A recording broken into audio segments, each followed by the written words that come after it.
안녕하세요. 사랑하는 성도 여러분. 벌써 요한복음 강의가 5주차에 접어들고 있습니다. 여러분 지금까지 잘 따라오고 계신가요? 이 요한복음이라는 책이 처음에는 좀 쉬운 복음서구나 라고 생각했다가 웬걸 공부하다 보니까 참 심오하기도 하고 신비한 책이라는 것을 이제 알아가는 시간이 아닐까 생각합니다. 총 8주의 과정 가운데 이제 벌써 5주차 절반을 넘어가는데요. 오늘 이 5주차가 다루는 강의의 내용들은 우리가 지금 배우고 있는 영광의 책이 들어가기 전 기적의 책의 마지막 부분을 오늘 드디어 다루게 됩니다. 목차를 보시면서 이야기를 나눌 텐데요. 우리가 1주차 때는 요한복음의 배경과 구조에 대해서 이렇게 나눴었는데 기억이 나실지 모르겠습니다. 요한복음이 어떤 배경을 가지고 있는 책이었는가라는 것을 다루는 부분이었죠. 유대 배경에서 습득한 이 요한의 복음, 이것이 헬라 지역의 터키의 소아시아 지역의 에베소라는 곳에서 목회하고 있는 이 요한이 그 복음을 헬라적 배경 가운데 전달하기 위한 복음서가 이 요한복음이기 때문에 마치 외국 선교사님들께서 우리나라에 왔을 때 우리나라의 문화와 또 언어와 또 여러 가지 어떤 지역의 차이와 이런 갭들을 극복하면서 복음을 전해주셨던 것처럼 요한도 지금 현재는 터키의 에베소 지역에서 목회를 하고 있기 때문에 이들을 위한 이 복음서, 1차적인 독자들이었던 이들을 위한 복음서를 적고 모든 사람들이 이 복음서를 통해서 예수 그리스도를 알 수 있도록 하기 위해서 그 중심과 포인트, 핵심을 가지고 지은 책이 바로 이 요한복음이라고 이야기를 나눴었습니다. 그리고 이 요한복음이 총 21장 구성되어져 있는데 우리가 좀 이따 또 살펴보게 되겠지만 1장은 서론으로 그리고 2장부터 20장까지가 총 본론이라 볼 수 있겠지만 그 가운데를 나눈다면 2장부터 12장까지를 기적의 책, 오늘 우리가 다룰 부분이 바로 이 기적의 책의 마지막 부분이 되는 9장부터 12장까지의 내용을 다루는 것이 5주차의 내용이 되는 것이죠. 그리고 이어지는 이제 남은 3주차 가운데서는 십자가로 걸어가시는 이 예수님을 우리가 그리게 될 텐데요. 이 2장부터 12장까지의 내용은 총 약 3년 정도 아니면 3년 반 정도의 시간이 흐른 것을 기록하고 있는데 13장부터 20장까지의 이 내용은 고작 일주일밖에 되지 않는 시간 가운데 일어난 일들을 기록하고 있는 것이 바로 이 영광의 책, 십자가를 걸어가시는 예수님의 행적을 그린 영광의 책의 내용입니다. 오늘 여러분들이 염두할 것은 2장부터 시작되었던 예수님의 이 기적, 표적이라고 할 수 있는 이 놀라운 행함들을 마지막 결론 짓는 부분까지 나가는 것이거든요. 그 결론이 무엇일지 예수님께서 2장부터 놀라운 기적들을 행하셨던 그 관점이 마태, 마가, 누가복음이 아닌 요한이 바라봤던 그 기적들의 사건의 열거들을 이 요한은 12장 가운데 어떻게 결론 짓고 있는지를 확인하는 것이 오늘 5주차 강의의 핵심이 되겠습니다. 그렇다면 이제 한 장면씩 넘어가면서 지난 강의를 살펴보면서 지나가려고 합니다. 그럼 다음 장을 보시면 요한복음이라는 것이 참 과학과 같은 책이다 이렇게 제가 누차 말씀을 드렸는데 그 이유가 이 요한복음 777이라고 하는 것을 좀 여러분들이 암기하시고 잘 외우신다면 요한복음을 좀 더 깊이 있게 또는 좀 더 포괄적으로 한눈에 볼 수 있는 눈을 가지신다라고 볼 수 있겠습니다. 무슨 말이냐면 7가지의 표적 그리고 7가지의 자기 선언 에고에임이라고 하는 헬라어를 통해서 나는 무엇이다, 나는 무엇이다 라고 말씀하셨던 이 예수님의 말씀을 이 요한이 기록해 놓은 7가지의 선언 그리고 마지막 7인데요. 7가지의 증언이 들어져 있다는 것을 777이라고 할 수 있는 것이죠. 우리가 1장의 서론 때에 예수님을 증거하는 증언 5명이 있었는데 그뿐만 아니라 이 예수님이 하나님의 아들이시고 예수 그리스도 증거하고 있는 본문이 총 7군데가 나온다고 해서 이렇게 정리되어 있는 것이죠. 여러분 첫 번째로 표적을 좀 정리하고 지나가면 좋겠습니다. 여러분 오늘은 저와 함께 하시지만 여러분들 시간이 나신다면 여러분들 스스로가 공책에 2장, 4장, 5장, 6장, 6장, 9장, 11장 이렇게 적어 놓으시고 이 장에 어떤 기적이 있었는지 어떤 표적이 있었는지를 한번 쭉 정리해 보시면 참 좋을 것 같아요. 오늘은 같이 한번 진행을 해 보도록 하겠습니다. 여러분 이 장에는 우리가 너무나 잘 알다시피 요한복음에만 기록되고 있었던 바로 포도주 사건이 등장하죠. 물이 포도주로 변하는 그 사건이 바로 2장 가운데 있고 이어지는 4장에는 왕의 아들을 고치는 예수님의 기적이 나옵니다. 보편적으로 마태, 마가, 누가에는 그런 치유하는 사역들이 참 많이 나오지만 예수님께서 직접 치유하지 않고 왕의 신하의 그 아들이 그 시간쯤이면 나았다라고 믿는 대로 될 것이다라고 했던 그대로 그 시간에 낫는 것을 보여주시면서 예수님이 하나님의 아들이심을 예수 그리스도이심을 보여주는 한 장면이 바로 이 4장 가운데 나타나는 것이죠. 이어지는 5장에서는 바로 유명한 사건인 베데스다 연못가에서 38년 된 병자를 치유하시는 예수님의 모습이 등장하죠. 일어날 수 없다고 말하는 자기를 못에 넣어주지 않아서 자기는 지금까지 이 모양 이 꼴로 지내고 있다라고 말하는 병자에게 네가 낫고 싶냐? 일어나서 걸어라 라고 말씀하심으로 그 말씀을 통해서 그 38년 된 병자를 치유하셨던 예수님의 모습이 5장 가운데 기록되어져 있습니다.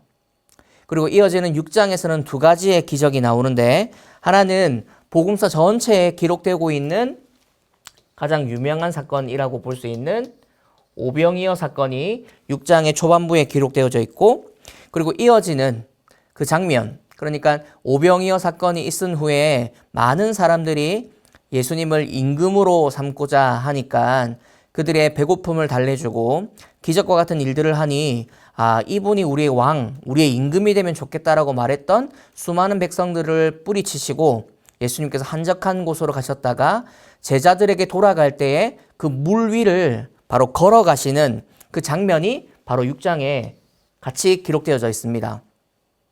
물 위를 걸어가시는 예수님을 보는 제자들의 마음이 바로 다 거기에 기록되어 있는 것이죠. 6장에.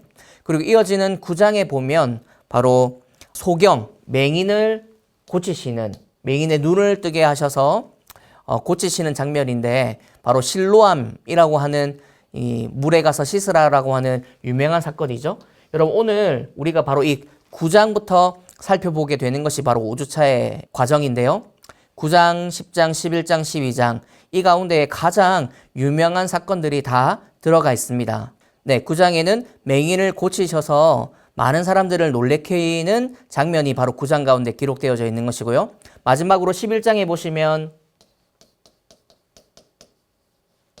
아끼고 사랑했던 나사로를 예수님께서 무덤 가운데서 불러일으키시는 죽은 지 4일이 되었을 때에 이 기적적인 사건을 일으키심으로 죽은 자까지도 살릴 수 있는 능력의 분이라는 것을 알려주는 장면이 바로 11장에 등장하는 것입니다.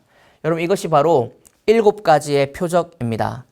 이거를 여러분께서 잘 외우시고 눈에 딱 넣어 두신다면 기적의 책의 2장부터 12장까지를 한눈에 볼 수가 있을 텐데요. 이 공식이 바로 마치 이것처럼 2장부터 시작해서 12장에 이르기까지 예수님의 기적이 점차 증폭되고 확대된다라는 것으로 제가 점진적으로 발전하고 있다는 것을 말씀드렸습니다. 물이 포도주로 변하고 왕의 신하의 아들을 말씀으로 고치신 사건보다 소경이 눈을 뜨고 또 그 다음에 죽은 자가 살아나는 이 기적이 유대인들, 바리새인들과 서기관들에게는 더 엄청나고 정말 이분이 하나님의 아들이신가라고 궁금증을 자아낼 만큼의 놀라운 기적이 여기에 임하기 때문에 이 가운데에 더 증폭되고 있는 기적의 정점이 바로 12장까지가 정점이라는 것이고 여기 13장부터는 이제 십자가로 걸어가시는 길이 시작된다라고 제가 말씀드렸었죠. 이 부분을 여러분들께서 잘 기억하시고 또 외우신다면 여러분들이 앞으로도 이제 요한복음을 스스로 읽으시고 또 지나가실 때 실수하는 일 없이 이해를 하실 거라는 생각이 듭니다. 그렇기 때문에 요한복음의 이 기적의 이 7가지를 잘 기억하시면 참 좋을 것 같아요. 다음 주에는 여러분들이 스스로가 한번 시간을 드릴 테니 한번 써보는 시간을 좀 가졌으면 참 좋을 것 같습니다. 두 번째로는 자기 선언인데요. 6장과 8장, 10장의 2가지, 그리고 11장과 14장, 15장에 보면 예수님께서 나는 무엇이다 라고 하는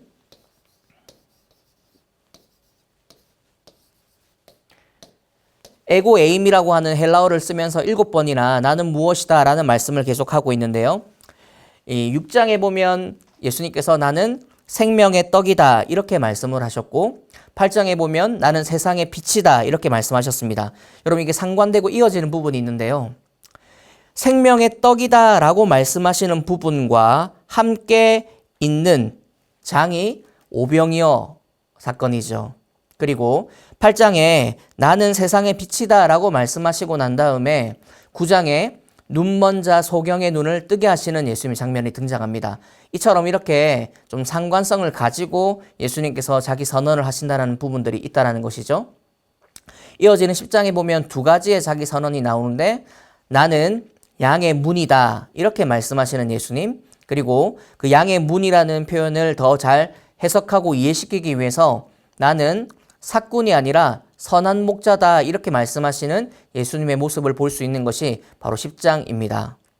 그리고 11장에 가면 나는 부활이요 생명이다 이렇게 말씀하실 때 이 사건과 연결되어 있는 것이 바로 표적에 있는 11장의 기적, 가장 증폭된 기적이었던 나사로를 살리시는 그 장면 가운데에 있는 그 자기 선언이 바로 나는 부활이요 생명이다 이 말씀을 하신다라는 것이죠. 그러니까 표적과 선언을 같이 겸해서 이렇게 외우신다면 이 그림 2가지를 이렇게 교차적으로 볼 수 있다면 요한복음을 좀 더 쉽고 또 포괄적으로 숲으로 볼 수 있는 눈을 가지게 되는 것입니다. 이어지는 14장에 가면 우리가 잘 알고 외우는 말씀처럼 나는 길이고 진리고 생명이다 이렇게 말씀하시고, 그리고 15장에 가면 마지막 자기 선언인데요. 긴 설교를 하는 데에 앞서서 15장 시작을 나는 참 포도나무다 이렇게 말씀하시면서 예수님의 비유의 긴 설교가 시작됩니다. 여러분, 그러니까 자기의 선언과 또 표적, 그 기적과 표적의 관계성에는 어떤 기적을 통해서 뭐라고 말씀하시고 또 뭐라고 말씀하시고 기적을 일으키시고 이런 관계성이 있으니 이 2가지를 잘 기억하면 참 좋을 것 같습니다. 이어지는 부분에 보면 마지막 7인데요. 7가지의 증언입니다. 이 부분은 외우진 않더라도 여러분들이 한번 참고하면 참 좋을 것 같아요. 세례 요한은 무엇이라고 증언했냐면 보라 세상 죄를 지고 가는 어린 양이다 이렇게 말씀했고, 그 다음 하나님께서는 요한복음 5장 32절에 보면 나를 위하여 증언하시는 이가 따로 있다라고 말씀하시는 하나님을 그렇게 예수님을 위해서 증언하시는 분이다라고 이렇게 안내를 해주고 있고, 또 세 번째는 본인이 하고 계시는 하실 그런 표적과 기적들이 예수님의 역사와 그 일과 표적들이 자기를 스스로 나타내고 증언한다 이렇게 이야기를 합니다. 그리고 성경이 자기를 그렇게 증언하고 있다라고 말씀하시는 장면이 5장 39절에 등장하죠. 이 성경이 곧 내게 대하여 증언하는 것이니라. 여러분, 이 말은 사실 사도 요한이 예수님이 하늘로 승천하시고 난 다음 약 60년이라는 시간이 흘러서 요한의 기록, 요한의 머릿속에 있던 예수님의 흔적과 기록을 적을 때 이 말을 쓰는 것이에요. 자신이 쓰고 있는 또 이전에 30년 전쯤 마태, 마가, 누가가 썼던 그 복음서의 기록들이 실제로는 이것이 바로 예수님을 증거하고 증언하는 것이었구나라는 것을 알고 기록했던 부분이라는 것입니다. 그리고 5번째는 성령을 말씀하시면서 이 보혜사 성령이 자기를 증언하는 자라고 말씀하셨고, 그리고 도마가 마지막 예수님이 자기가 없을 때 제자들에게 벽을 뚫고 나타나셔서 평안을 빌고 말씀하셨던 그 예수님의 그 사건을 통해서 주님은 나의 주님이시고 나의 하나님이십니다 라는 말씀을 요한복음 안에서는 또 하나의 증언이라고 기록하고 있습니다. 그리고 마지막으로는 사도 요한이 마지막 장에 그의 증언이 참된 줄 본인이 알고 이 글을 적고 있다, 사랑하시는 제자라고 표현하고 있는 본인을 이렇게 증언자로 첨부하고 있습니다. 여러분 여기까지가 요한복음의 777 공식입니다. 7가지의 표적, 7가지의 자기 선언, 그리고 7가지의 증언, 이런 것들이 요한복음 안에서 이 구조를 잘 설명해내는 하나의 공식 또는 외우면 참 좋은 정리하는 부분들이죠. 넘어가 본다면 여러분 우리가 지금 달려오고 있는 4주차까지 달려왔고 5주차를 지나고 있는 부분이 바로 이 기적의 책의 부분인데요. 오늘 9장부터 12장까지를 공부하면서 기적의 책의 마지막까지 달려가고 이제 다음 6주차부터는 십자가로 걸어가시는 영광의 책을 시작하는 부분을 만나려고 합니다. 여러분 요것을 아마 잘 기억하리라 생각을 하는데 여러분 제가 요한복음 전체를 기억하기 위해서는 생선을 꼭 기억하라고 말씀드렸죠. 여러 번 그리는 것 같아요. 이 머리와 꼬리를 잘라내서 서론, 그 다음에 결론, 여기를 본론을 볼 수 있는데 몸통 가운데를 해서 12장까지 그리고 몸통 뒷부분을 13장부터 이렇게 해서 본론이 정리되어져 있다라고 말씀을 드렸습니다. 이 앞부분이 바로 기적의 책, 몸통 뒷부분이 영광의 책. 오늘 우리가 이 부분 여기에 서 있다라는 것을 기억하시면 되겠습니다. 아마 이 그림은 여러 번 그렸기 때문에 여러분들께서 잘 이해하시고 또 생각을 하고 계시리라 생각됩니다. 자, 그러면 오늘 9장을 들어갈 텐데요. 여러분 내용을 다 살펴볼 수는 없지만 어쨌든 9장부터 12장까지를 우리가 살펴볼 때 중요한 사건들 그리고 표적을 중심으로 또 자기 선언을 중심으로 해서 이 본문을 지나가려고 합니다. 다 세세하게 살펴볼 시간적 여유가 없지만 자기의 표적 그 하셨던 부분 그리고 자기를 선언하셨던 그 부분들을 중점적으로 해서 지나가 보도록 그렇게 하겠습니다. 9장에 가면 맹인 소경을 고치신 사건이 등장하는데 이 본문의 등장부터가 이 많은 유대인들이 그 소경 맹인을 향해서 누구의 죄 때문에 이렇게 된 것이냐라고 질문하게 됩니다. 예수님께서 누구의 죄도 아니라 이것은 하나님이 하실 일을 위해서 이 소경이 태어나고 이렇게 되어 있다라고 말씀하시고 난 다음에 맹인을 만나셔서 예수님이 실로암 못에 가서 씻으라 라고 말씀을 하십니다. 여러분 그렇다면 왜 실로암 못에 가서 씻으라고 했을까요? 사실 요한복음에 보면 38년 된 병자가 기적을 체험했던 베데스다 연못 뿐만 아니라 여러 내천이라든지 연못이라든지 이런 물을 만날 수 있는 공간이 많지는 않아 있었는데 왜 유독 실로암 못에 가서 씻으라고 하셨을까요? 여러분 이 실로암이라고 하는 이 연못은 사실 역사와 이야기가 있는 연못입니다. 연못이라고 하기는 그렇지만 상당히 크지 않은 하나의 물의 공급을 받는 저장소라고 볼 수 있겠어요? 여러분 여기 기온샘이라고 있습니다. 예루살렘에 기온샘이 있는데 기온샘은 당시의 다윗성의 성 바깥에 위치하고 있는 샘이었습니다. 그런데 왜 이 샘에 이 터널, 이것이 바로 터널을 이야기하는데요.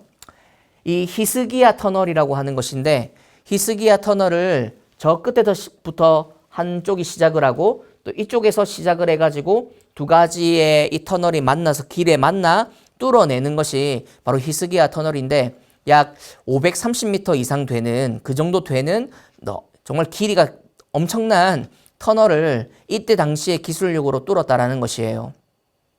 그리고 이렇게 뚫게 된 이유가 무엇인지가 가장 중요한데 다음 슬라이드를 보면서 이 지도를 설명을 좀 드리면 좋겠습니다. 여러분 이 지도를 여러분들이 잘 눈에 넣으시고 핵심이 뭐냐면 기온샘이라고 하는 성 바깥에 있는 샘에서 성 안으로 물을 들였다라는 것을 꼭 기억하시면 되겠습니다. 그러니까 성 안에 물의 공급처가 없는 것을 바깥에 있는 공급처를 성 안으로 물을 당겨와서 여기서 물을 받을 수 있도록 이렇게 만들었다라는 것이고 그것이 바로 실로암이라고 하는 이름을 가지고 있다라는 것이에요. 여러분 그러면 왜 실로암일까? 오타가 있네요. 여기 아입니다. 아시리아라고 하는 나라의 산헤립이라고 하는 무시무시한 왕이 예루살렘을 쳐들어와서 이제 공격하죠. 이때 당시에 BC 701년에 히스기야가 왕이었을 때였습니다. 그래서 이 히스기야가 이 외적의 침입 또 공격에 대비해서 이스라엘은 그 안에 물이 없기 때문에 성을 포위하기 시작하면 물을 공급받을 수가 없었던 그 약점을 히스기야는 기온샘으로부터 성 안으로 터널을 뚫어서 물을 받을 수 있게 만들어서 성이 포위당했을 때에도 죽지 않고 살 수 있도록 만든 것이 바로 이 실로암, 히스기야 터널이라고 하는 것입니다. 그러니까 최대 수심이 70cm, 우리 무릎 정도 올라오는 높이인데 533m 정도의 길이에 수심이 70m 정도 올라올 때가 있는 이 기온샘의 물을 받아서 실로암에다가 이렇게 저장을 해놓으면 그것은 결국 이스라엘의 유일한 샘물이 된다라는 것이에요. 그러면 이 예수님께서 맹인을 실로암 못에 가서 씻으라고 말씀하셨던 그 이유를 우리는 짐작해 볼 수 있는 것이죠. 여러분, 이게 다른 복음서에는 기록해 놓지 않았던 이 사건을 요한은 왜 기록해 놨을까? 그리고 기록한 이유가 무엇일까? 왜 실로암 못에 가서 씻으라고 했을까라는 것을 우리가 좀 생각해 볼 수 있는 여지가 생기는 것이죠.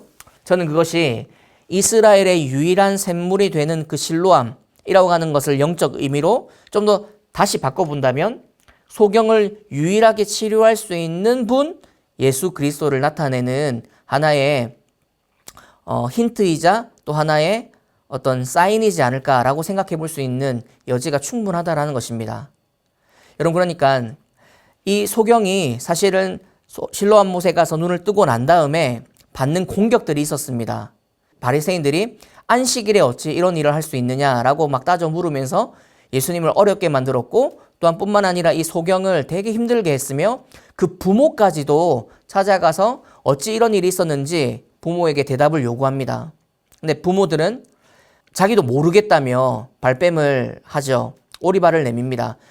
몰랐을 수 없는 일이지 않습니까? 소경이라고 하면 앞을 볼 수 없기 때문에 주변에 누군가는 그 아들을 지켜줘야만 살 수 있는 존재지요. 그런데 자기 아들이 이런 일을 겪고 눈을 떠서 바라보고 있고 세상을 보고 있는 그 상황을 마주했던 부모님들이 모를 수가 없던 그 일을 모른다고 발뺌하며 거짓말을 합니다. 왜냐하면 그 이유가 바로 출교를 당할까 봐였지요. 이스라엘은 가족 공동체였고 뿐만 아니라 신앙 공동체였습니다. 그러니까 바리새인과 서기관들처럼 율법에 어긋나는 일을 했을 경우에 그런 부분으로 만약에 공격을 받기 시작하면 가정 전체, 가문 전체가 다 이렇게 멸절되거나 또 핍박받거나 떠날 수밖에 없는 위치에 이르기까지 되는 출교에 어려움이 있었던 그 나라가 바로 이 예루살렘이었기 때문에 신앙이라는 연결고리가 삶의 모든 부분과 연결되어 있고 묶여져 있었기 때문에 이 부모님들에게는 이 질문이 쉽지 않은 부분이었을 것이에요. 그렇기 때문에 이렇게 말씀하셨던 소경에게 역사, 실로암이라고 하는 유일한 치료자로 보여주셨던 그 주님께서 9장의 그 기적과 그 선언을 통해서 10장으로 넘어가며 제자들과 무리들을 향해서 이렇게 말씀하십니다. 나는 양의 문이고 또 선한 목자다. 사실 양의 문이다 라고 말씀하셨을 때 무슨 말인지를 잘 모르는 이 제자들을 위해서 예수님께서 그것을 잘 설명하기 위해서 선한 목자의 이야기를 드시거든요. 10장 6절에 보면 예수께서 이 비유로 그들에게 말씀하셨으나 그들은 그가 하신 말씀이 무엇인지 알지 못하니라 이렇게 등장합니다. 그러니까 내가 양의 문이다. 나보다 먼저 온 자는 다 절도고 강도다. 나로 말미암아 들어가고 나오면 구원받고 꼴을 얻을 것이다. 이렇게 말씀하셨던 예수님의 이 말씀을 당시의 제자들이 알지를 못했기 때문에 더 자세히 설명하기 위한 하나의 예시가 선한 목자 이야기였다라는 것으로 이해하시면 됩니다. 양의 목자라는 이야기를 양의 문이라고 했던 그 말씀을 이해를 잘 못해서 선한 목자 이야기를 덧붙여서 하고 계신 것이죠. 여러분, 그렇다면 10장의 7절부터 제가 조금 한번 읽어보도록 하겠습니다. 그러므로 예수께서 다시 이르시되 내가 진실로 진실로 너희에게 말하노니 나는 양의 문이라. 나보다 먼저 온 자는 다 절도요 강도니 양들이 듣지 아니하였느니라. 내가 문이니 누구든지 나로 말미암아 들어가면 구원받고 또는 들어가며 나오며 꼴을 얻으리라. 도둑이 오는 것은 도둑질하고 죽이고 멸망시키려는 것뿐이요 내가 온 것은 양으로 생명을 얻게 하고 더 풍성히 얻게 하려는 것이라. 나는 선한 목자라. 선한 목자는 양들을 위하여 목숨을 버리거니와 삭구는 목자가 아니요 양도 제 양이 아니라 이리가 오는 것을 보면 양을 버리고 달아나나니 이리가 양을 물어가고 또 해치느니라. 여러분, 이 말씀을 통해서 예수님께서 지금 제자들에게 하고자 하는 그것은 명확하죠. 내가 양들을 지키는 목자다, 이 말씀을 하고 계신 것입니다. 문의 의미도 똑같은 것이죠. 문으로 막아서고 보호하는 내가 너희들의 보호자다라는 것을 말씀하고 있죠. 여러분, 여기에 목자라고 나오는 이야기 가운데 팔레스타인 이 지역, 이스라엘 이 지역에는 유명한 이야기들, 누구나 다 알 수 있는 이야기가 있습니다. 이스라엘에는 이 목동이 많았잖아요. 다윗도 유명한 목동이었죠. 1년에 1회 정도 이스라엘 사람들은 목동을 뽑았습니다.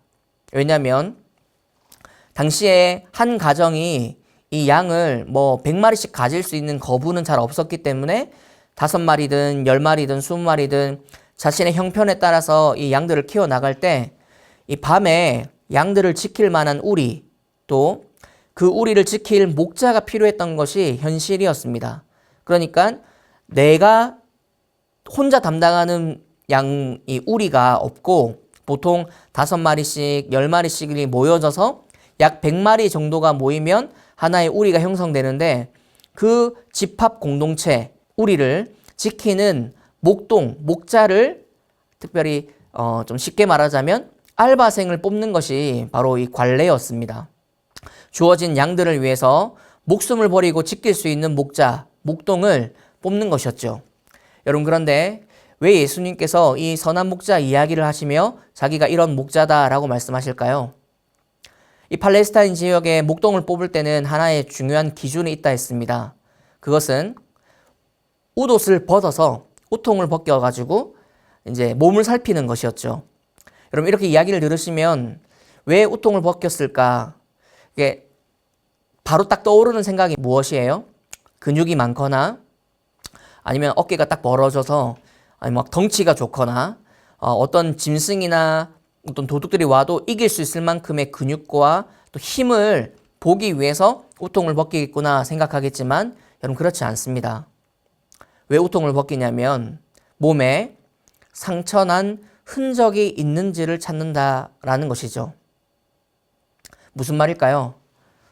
자신들이 맡겨놓은 이 밤에 짐승이 오거나 때로는 도둑이 왔을 때 이 양들을 버려두고 떠나지 않는 삭군이 아닌 진짜 내 양처럼 느껴서 이들을 지켜낼 수 있는 사람인가 아닌가를 구분하기 위해서 몸에 상처난 흔적이 있는지를 살피는 것이 이 목동을 뽑는 기준이라는 것입니다. 여러분, 이 이야기를 통해서 여러분 무엇을 느끼시나요?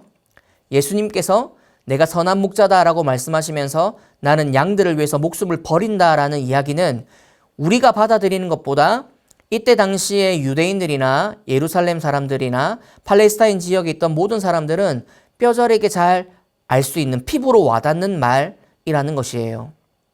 내가 너희를 위해서 도망가지 않고 양들을 위해 목숨을 버릴 목자다라는 것을 이야기하고 있는 것이죠. 여러분, 이어지는 11장 그리고 12장에 가면, 우리가 2장이 남았는데 11장에 가면 너무나 가장 유명한 사건인 바로 나사로가 죽었다가 살아나는 장면을 우리에게 보여줍니다. 핵심이 뭐냐면 이것이 바로 표적의 정점이었어요. 여러분, 지도를 보시면 여기도 베단이고 여기도 베단이입니다. 요단강을 기점으로 해서 동편, 그리고 요단강 안쪽에 베다니를, 이 거리가 약 27km 정도였다고 합니다. 우리가 11장을 다 읽지 못하지만 11장의 내용을 여러분 잘 아시다시피 여기에 나사로가 죽게 되어서 마르다랑 마리아가 신부꾼을 예수님, 여기 요단강 동편에 있는 예수님께로 신부를 보냅니다. 자, 그러면 27km의 거리였기 때문에 하루길이라고 볼 수 있죠. 보통 30km가 하루길이라고 보니까 1일이 소요됩니다. 소식을 들은 예수님께서 이틀을 더 유하셨죠. 이 공간 가운데서 바로 가지 않으시고 이틀을 더 그냥 계셨습니다. 자, 그러면 2일이 흘러갔을 것이고, 그 다음 예수님께서 제자들에게 이제 유대로 돌아가자라고 말씀하셔서 하룻길을 갑니다. 총 4일이 지나죠. 그렇기 때문에 나사로가 죽은 지 4일 만에 예수님의 무덤 가운데 부르심을 듣게 되는 것입니다. 여러분, 이 공식을 본다면 4일 만에 예수님이 죽은 나사로를 불러 일으키실 때의 그 장면을 우리에게 11장이 여실히 보여주고 있죠. 시체 썩은 내가 나고 붕대가 감겨진 채로 나오는 이 나사로의 모습을 보면서 죽었다고 통곡했던 수많은 사람들에게 죽은 자를 살려내셨던 예수님의 모습을 보여주면서 이분이 누구이신가? 정말 이런 기적을 행할 수 있는 하나님의 아들이시구나라는 것을 보여주는 표적의 정점을 바로 11장 가운데 보여주고 있다는 것이에요. 예수님께서 물을 포도주로 바꾸고 그로부터 시작해서 마지막 이 죽은 나사로를 살려내는 장면까지 총 7가지의 표적을 지나오면서 예수님은 점점 이 표적의 기적의 그 효과를 증폭시키고 놀랍게 하셨습니다. 자, 이어지는 장면을 보면 그런 엄청난 사건을 유대인들이 보았음에도 불구하고 두 부류로 나뉘어지는 것이죠. 그것을 믿는 사람, 예수님은 특별한 분이시구나, 하나님의 아들이시구나, 이분은 정말 우리가 생각하는 인간이 아니구나 라는 것을 느낄 만큼의 그 믿음이 생겨나는 사람들도 있는 반면에 죽이지 않으면 더 분란이 일고 소요가 되겠다라고 생각하는 사람들의 무리도 생겨나기 시작했습니다. 그래서 예수님을 믿는 사람들과 죽이려고 하는 자들의 어떤 대결과 구도가 형성이 되죠. 이때 예수님은 피신하셔서 빈들 에브라임으로 이동하셨다라고 본문은 설계합니다. 그때로부터 6월절까지 머무르시죠. 빈들 가운데에서. 왜냐하면 이제 유대 땅 안으로 들어오게 되면 수많은 바리새인들과 대제사장들이 예수님을 가만두지 않으려고 하는 그런 움직임과 마음들을 아셨기 때문에 자기의 때가 이르지 않아서 6월절까지 머무르십니다. 여러분, 그러면 12장에 가면 이제 예수님의 장례, 십자가를 걸어가시는 그 발걸음의 준비를 하는 12장이 등장합니다. 기적의 책의 결론이 이 장 가운데 등장하는 것이죠. 여러분, 간단하게 마리아가 예수님의 머리부터 시작해서 발끝까지 향유를 부어서 장례를 준비하는 장면, 이 자매의 모든 행함이 복음이 전해지는 곳마다 전해질 것이다, 전파되게 해라 라고 말씀하시는 장면을 가운데 나오고요. 그리고 이어지는 나사로를 죽이려고 하는, 본문이 좀 잘못되어 있는데 12장의 내용 가운데에 1절부터 8절까지는 마리아의 이야기, 그리고 나사로를 죽이려고 하는 이 사람들의 움직임까지 나오고요. 그런데 그런 상황 속에서 예수님이 드디어 빈들에 계시다가 6월절을 맞춰서 예루살렘으로 들어가십니다. 그 책, 이 기적의 마지막 결론을 12장 37절과 42절과 43절이 우리에게 이렇게 설명해 주는데요. 여러분, 가지고 계신 성경책으로 한번 찾아보면 좋겠습니다. 37절 그리고 42, 43절 제가 한번 읽어보겠습니다. 이렇게 많은 표적을 그들 앞에서 행하셨으나 그를 믿지 아니하니. 42절, 그러나 관리 중에도 그를 믿는 자가 많되 바리새인들 때문에 드러나게 말하지 못하니 이는 출교를 당할까 두려워함이라. 그들은 사람의 영광을 하나님의 영광보다 더 사랑하였더라. 여러분, 이것이 사도 요한이 60년이나 지난 시기 가운데에 기억하고 있는 그 배경이었습니다. 역사였습니다. 예수님께서 이만큼 많은 기적들을 행하셨지만 수많은 사람들이 예수님을 믿지 않고 따르지 않았다. 그리고 어떤 사람들은 믿는 사람도 있었지만 결국 출교당할까봐 무서워서, 그것이 두려워서 예수님 믿는다고 말하지 못했다라는 것이었죠. 여러분, 7가지의 표적에 이렇게 수많은 기적들이 행해지면서 점차 증폭되어져 갔을 때, 그럼에도 불구하고 유대인들은 예수님을 믿지 않았습니다. 믿는 사람도 있었지만 혹시나 출교당할까봐 하는 두려움 때문에 자신이 예수님을 따릅니다, 믿습니다라고 말하지 못했습니다. 여러분, 그래서 지나온 이야기지만 요한복음 1장 12절에 보면 하나님의 자녀가 되는 권세를 누구에게 주신다라고 말씀하시냐면 영접하는 자, 예수님을 주인으로 모시고 받아들였던 사람에게만이 아니라 그것을 오늘날 믿고 고백하는 사람에게 주신다라는 권세로 말씀을 하고 있는 것이죠. 이전에 믿었던 자가 아니라 오늘 내가 주님 믿습니다, 따르겠습니다라고 현재 삶에서 고백하는 미완료 형태로 적혀져 있는 현재 진행형으로 적혀 있는 그것을 지켜내는 사람들에게 임하는 하나님의 자녀의 권세라고 요한복음이 말하고 있는 이유가 바로 이것 때문입니다. 여러분, 기적의 책을 마무리하려고 하는데요.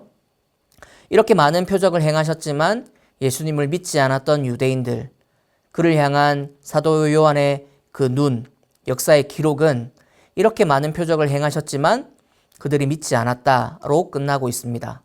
그런데 여러분, 다음 주부터 우리가 살펴볼 십자가로 걸어가시는 13장의 시작은 예수님이 이러한 상황 속에서도 어떻게 자신의 인생을 선택하셨는지를 보여줍니다. 그것이 십자가라는 것입니다. 다음 주부터 십자가를 살펴보게 될 텐데 그 십자가로 걸어가시는 예수님의 행적을 기억하시면서 감사한 마음으로 강의 가운데에 예습하시고 또 복습하시고 이렇게 잘 따라와 주시면 참 감사하겠습니다. 다음 주 강의로 뵙겠습니다.